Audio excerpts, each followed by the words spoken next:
The bottom line is that nature is actually based on cooperation. It's not competition. And there's more reference in Darwin's theory of evolution to cooperation and love than there is about competition. But for some reason, people pulled out the competition piece and really perpetuated that story. So permaculture is, the premise of it is cooperation and working with nature, not in opposition to it. So then once you get past that point, you look at permaculture as an ethical science. It has a foundation of ethics, which are care of the earth, care of the people, and fair share. So, fair share is also, initially, it was setting limits to consumption and distributing surplus, but people think of it most often as fair share. So those three ethics, which also actually line up very well, match up very well with, and the principles of sustainable development, which are balancing ecology, equity or society, and economy. So the ethics of permaculture are also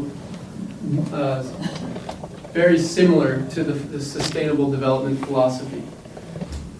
Permaculture is also based on these principles of design that are based on nature.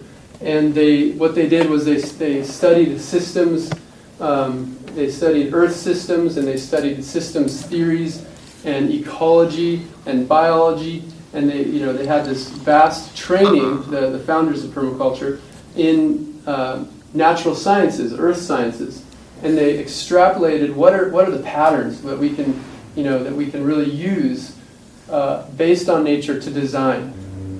Permaculture is also a lot about studying the patterns of ancient cultures and traditions, and what we as humans have been doing for thousands of years.